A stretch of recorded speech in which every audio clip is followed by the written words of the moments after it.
This is one of those stories from my childhood that still just gives me the chills thinking back to it even today.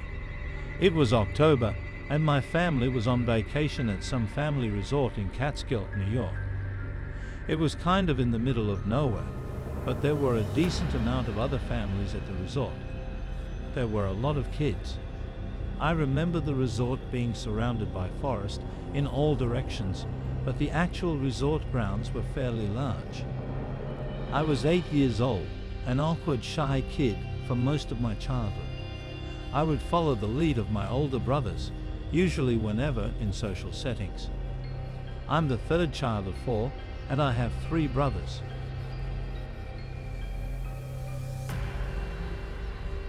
In this vacation, my older brothers Eric and Josh were mostly hanging out amongst themselves since they're closer in age than I am with them.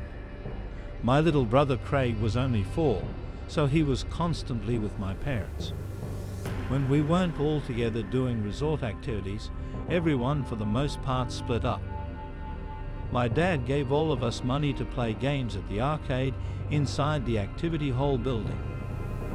My parents assumed I was with my older brothers at one point, but I was actually alone, just exploring the resort grounds. I walked around the big cement pathway that looped around the entire resort. I passed by some families playing box ball, croquet, and other sports. I was partially looking for my brothers or just anything I could do by myself. I started exploring the inside of the activity hall building and found the arcade my dad was telling us about. It was actually a pretty impressively sized arcade. It had a bunch of pinball machines and all the standard classic arcade machines at the time. Most of the games were just a quarter to play, so I looked around the room for a game I wanted to play. I noticed in one corner of the room the store with this really fogged up looking square glass window in the middle. It was like a special kind of glass that was hard to see through. I thought I could see something through the glass, so I walked a little closer to the door to look through it better. I saw this humanoid figure standing there, staring through the window. I looked at it for like 15 seconds, and it wouldn't move. I could barely see the face of it through the weird glass, but it kind of looked like a Halloween prop. It was Halloween season after all, and so that's what I assumed it was. A decoration meant to scare the kids.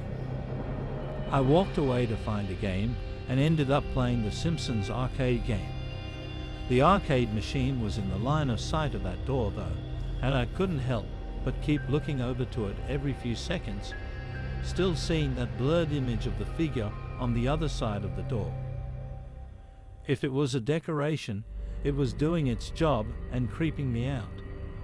After I lost the game, I just had to go back over to the door and look through the glass again, this time putting my face basically right up to the glass. I saw the blurred face of the figure standing there. It was a man for sure. The neutral expression on the face suddenly changed to a smile, and I gasped in horror. It was a real person. I ran halfway out of the arcade, then stopped and turned around. The blurred figure on the other side of the door was gone.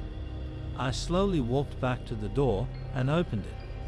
I was brought into this dark hallway that just had this strange, unexplainable feeling inside of it, and I was creeped out. I didn't see anyone in there, but it got so dark mere feet away from the door that, for all I knew, there could have been someone hiding further down the hall. I went back through the arcade to where I came from and went straight back to our room, staying there until my parents returned. I told them about it, and I'm sure they found it odd. That night, when we all had dinner together in the dining hall, something disturbing happened. I noticed a man sitting alone at one of the nearby tables. He was facing me and looking at me. He had a plate of food in front of him, but I don't remember seeing him eating. When he saw me look back at him, he smiled immediately. I thought back to the man I saw on the other side of the door, even through that blurry glass. I felt like the face and smile matched. I quietly told my parents about the man, scared, and they looked back at him, which caused him to stop looking over. My dad told me to just not look in that man's direction. Pretty soon, the man got up and left, taking one last look at me before he did. I tried my best to look away and pretend not to notice. That was the last time I saw that man on our trip. I look back on it and feel like he was most likely a predator. The way he just stood there, still as a statue, watching me for so long, and then that creepy smile. If I'm right, I hope no children ever fell victim to him. I once dealt with a very bad stalker situation as a male when I was 23. I had met this girl, Alyssa, who was 19. I actually slid into her DMs on Instagram, and it went from there. I was surprised she answered me because she had a lot of followers.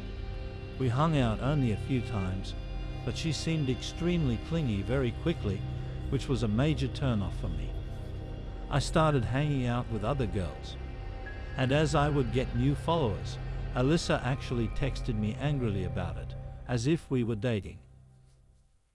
She got mad at me for allegedly ignoring her texts, yet my follower count was going up from new girls. It was pretty comical at first, and I didn't really let it bother me. I started talking to this girl Meg, and on our second date, we decided to go to Dave and Buster's. We drank a little before we went, so when we got there, we already kind of had a buzz going. We were playing the basketball Connect 4 game when my phone kept going off in my pocket. After the timer on the game ended, I checked my phone and saw 3 texts from a random number and a picture.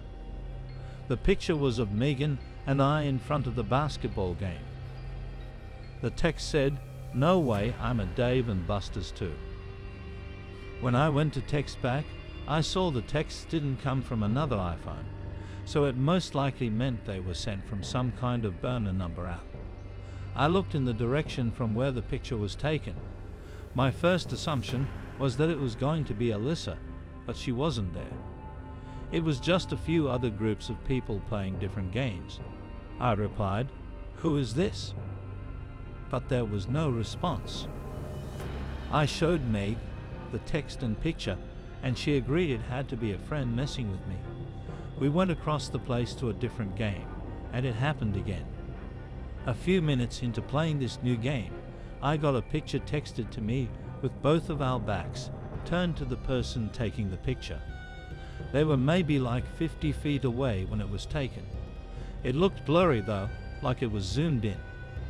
This time, they sent a text saying, "My favorite game. Can you beat my high score?" Lol. I told Meg to wait there as I walked to the area where the picture was taken from. I looked all around the immediate area, expecting to see Alyssa or honestly anyone I knew, but it was just a bunch of strangers. Some random lone guy was playing some ticket jackpot game, and there was a group of teenagers playing skee-ball. It was a normal scene. I replied to the text again, asking, "Who is this?" Then I texted a few of my close friends a screenshot of the pictures, of course asking if it were any of them. First, I believed them when they said it wasn't. It could have been anyone, but I did not see Alyssa in there. The person responded to my text, "Who do you think it is?" I said, "Maybe we should go," and Meg agreed. We left the building and went to my car. I got a text from the number saying, "Why'd you leave?" I didn't respond. We went to a nearby bar to continue our date, and after that, Meg actually came home with me. Meg and I were in my room when I got a text again. It was from the same number. Another text and picture. The text said, "What a lovely house. Come outside," and the picture was of my house. Now this was a direct threat. This was not a joke anymore. I wasn't sure if whoever it was still outside my house, or not until I heard a window break from downstairs. I grabbed my Glock 19 from my nightstand and charged downstairs and out the front door. I saw a big guy in front of the house with a big metal baseball bat in his hand. He was acting tough until he saw my gun. Then he dropped the bat and put his hands up. I yelled to Meg inside to call 911 as I had my gun pointed at the man. I recognized him to be one of the lone men at Dave and Buster's playing some ticket jackpot game, which now that I think about it, he was probably just pretending to be playing. I asked him who he was and why he was following me. He immediately said that he was Alyssa's brother and that basically he was trying to stick up for his sister. I yelled at him that there was nothing to stick up for. All I did was stop answering her. He claimed that Alyssa told him that I hit her, which I screamed at him was complete nonsense. I only hung out with her a few times and lost interest. I even went as far as to call them both batshit crazy, and he responded saying, "Please don't call the cops." But Meg did, and when they showed up, it was an easy arrest for the police. I also sent a video of the ordeal to Alyssa, which was the sweetest form of revenge imaginable. She didn't even reply to it, but I know she saw it. Needless to say, Alyssa's psychotic brother paid for the window, and neither of them have dared to bother me again.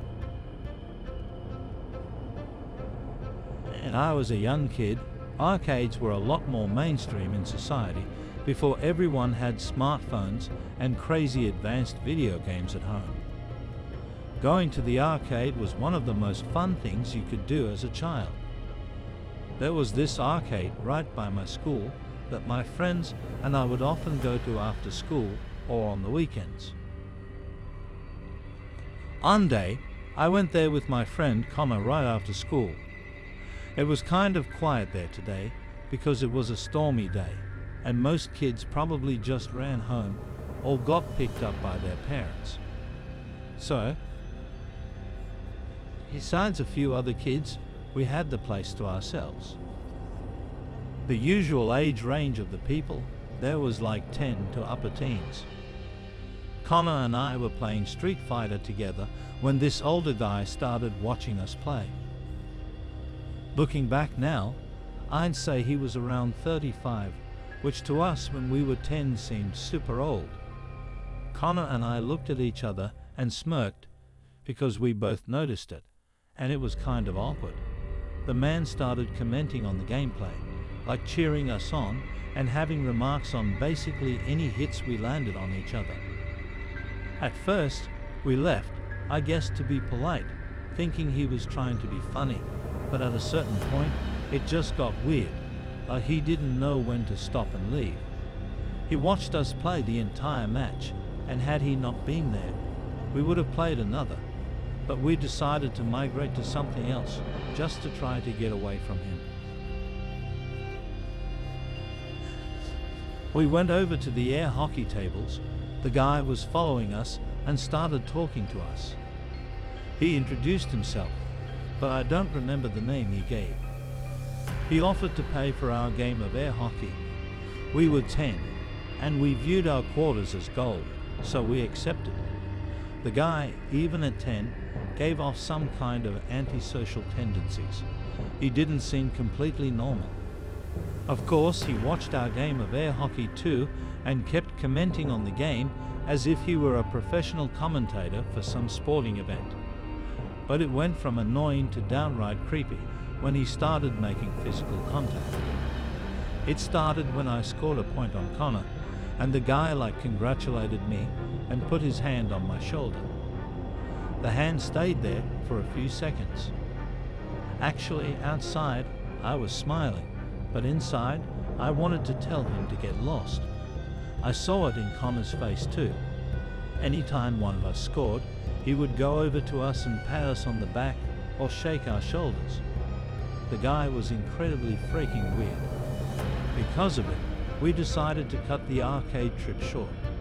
We told the guy we were going to head home. He then replied, saying we'd be crazy to walk in the rain, and offered us a ride home. We didn't have cell phones back then, and as kids, we were a lot more independent, so we fully planned to run home in the rain.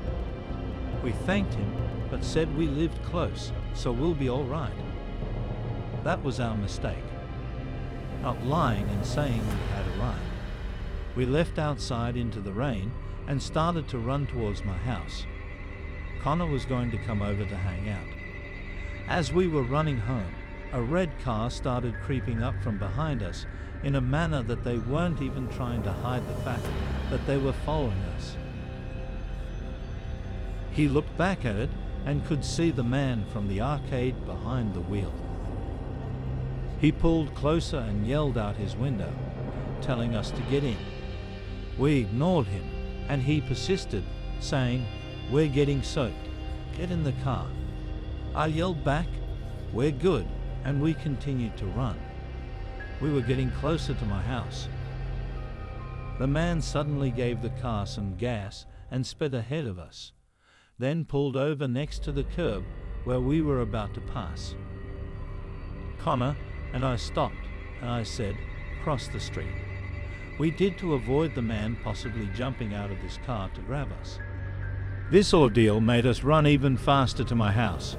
My house was now in sight, and the red car was still behind us. We made it to my front porch, and I rang the bell at least 10 times until my mom answered the door. We pointed to the red car, but it was already all the way down the street. We told her about the man who was following us from the arcade, and she was mad that we led him right back to the house instead of ringing one of the neighbors' doorbells.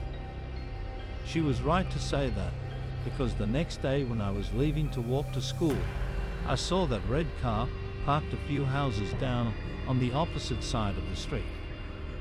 Right away, I went inside to tell my parents, and while my mom called the police, my dad stepped outside and started angrily walking over to the car. As my dad was halfway towards the car, it turned on and sped down the street, never to be seen by us again. I had to speak to the police a little bit to describe the man and what he did at the arcade during the walk home and afterwards. Sadly, my dad did not catch the license plate, but they did have the information on what kind of car it was. Still, I don't think they ever found that guy. He was clearly sick in the head. We were not allowed back at that arcade by our parents, and the arcade owner was alerted about that man.